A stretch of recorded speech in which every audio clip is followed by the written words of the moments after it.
In this section, I want to talk about Carl Jung and the concept of archetypes, which are a very important theme throughout Carl Jung's approach to psychotherapy, but certainly very important to us in understanding parts work as well. We see archetypes often as a part of us that represents a certain person, figure. But the archetypes, these parts of us, can also be our motives, our understandings, our learnings, our themes in life. It can also be an archetype of events in life, and these can become a part of us also. So Carl Jung really gives us some depth when we take a look at parts therapy by exploring the idea of archetypes, both in events, as persona, figures, and as motifs as well. So what is an archetype? An archetype is a representation that is well known. It's easily understood. It might come from being the first at something. An example, Abraham, the archetype of the father of faith. We have three major Abrahamic religions, Judaism, Islam, and Christianity. And Abraham is, of course, the archetype for the father of the faith. In every movie that we see, we have a hero. You can't see a movie without having a hero in the movie. That's what the movie is about. We all know exactly what a hero is. So an archetype is a well-known, defined representation of something. Now, for Carl Jung, these archetypes were really nothing more than a conscious representation that we have of something. And so as we are working with individuals, as we're providing therapy to individuals, the archetypes that they experience, the archetypes that they relate to, the archetypes that the client is able to identify are going to be archetypes that are conscious representations of their internal experiences or their knowledges. So let's take a look at how Carl Jung divided this out. And it's important to note that Carl Jung wasn't rigid at all. There are actually an unlimited number of archetypes, but these are what are identified by Carl Jung in his work. So the archetypal events that people can identify in their experiences. So when we're interviewing them, when we're talking to these parts, they'll probably be referring to various archetypal events, either with this language, these words, or with some other words that probably mirrors these experiences. They include birth, death, separation from parents, initiation, marriage, and the union of opposites. So let's talk about each one of these things. Birth.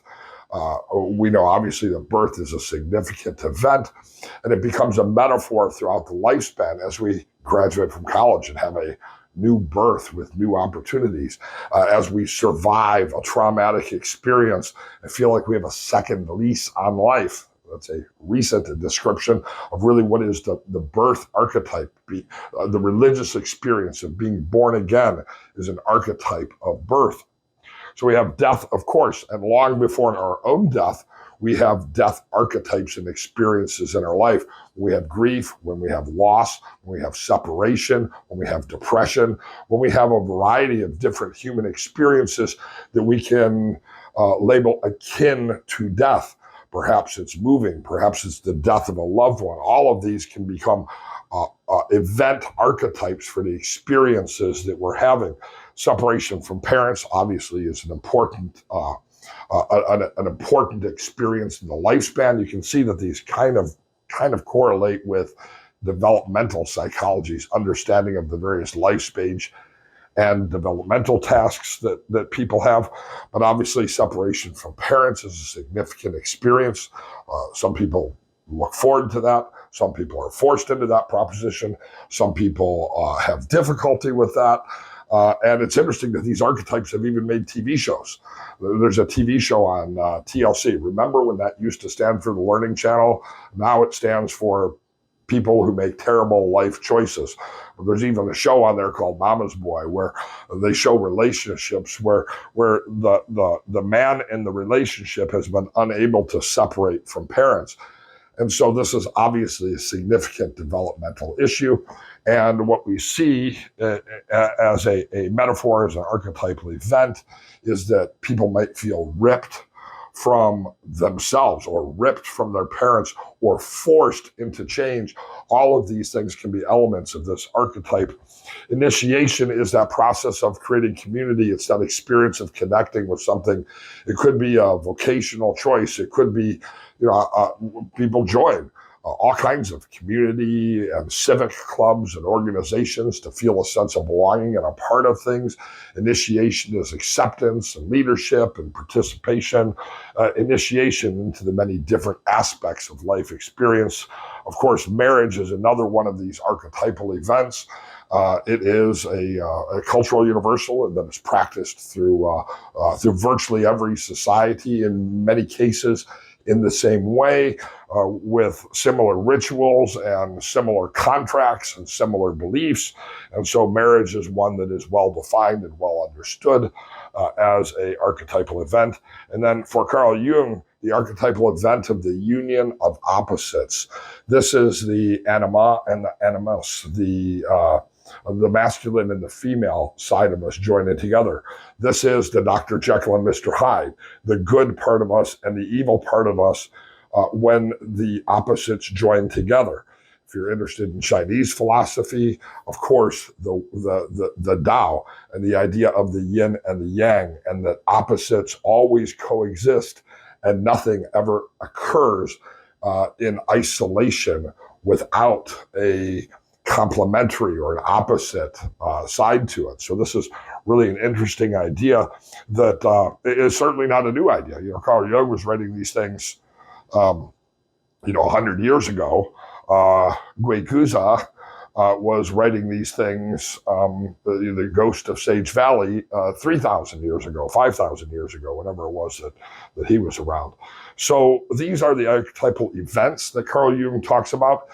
He then discusses archetypal personas. These are people that our clients are going to identify with as being a part of them.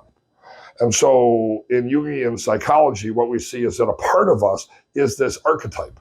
And the archetypes, of course, are the mother figure, the father figure, the child figure. And of course, John Bradshaw focused on that child within us, right?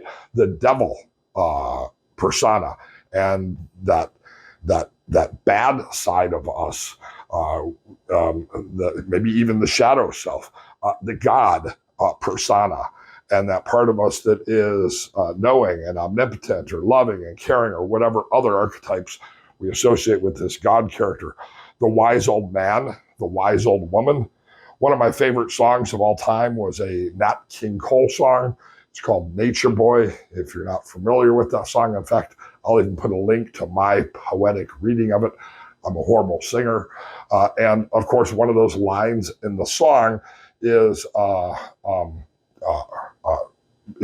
meeting a wise old man, the boy in the song, and they speak of many things, fools and kings. But this, he says to me, the greatest gift in all the world is just to love and to receive love in return. So we can see this archetype of the wise old man giving advice or sharing wisdom and experiences. Carl Jung recognized, long before feminism, the wise old woman and the importance of that wise old woman. And I think for me personally, it was my grandmother. My grandmother was a wise old woman.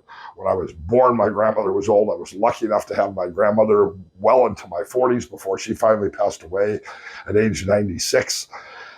And so the wise old woman, and I hear her speaking to me still, and a part of me identifies with my grandmother.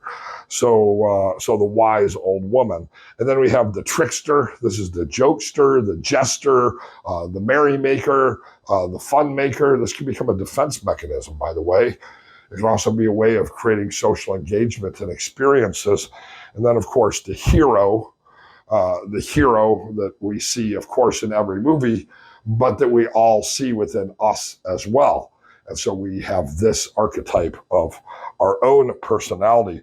The motifs or the themes that are archetypal are the themes of deluge, overwhelm, the theme of creation, being able to do things, autonomy, the archetype of the apocalypse and how it's all going to end and how to make meaning out of madness.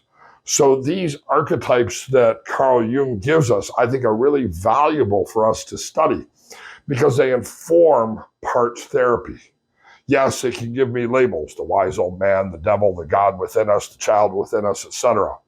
But as I'm working with a client and they're sharing their experiences with me, and I'm attending and I'm listening and I'm paying attention to what it is that they're expressing, they're often expressing the crossroads that they face at an archetypal event with an archetypal persona or wrestling with an archetypal motif that they are trying to make sense of and emerge from on the other side. They are literally trying to leave an experience behind as a result of their interaction with the archetype and emerge on the other side with a problem solved.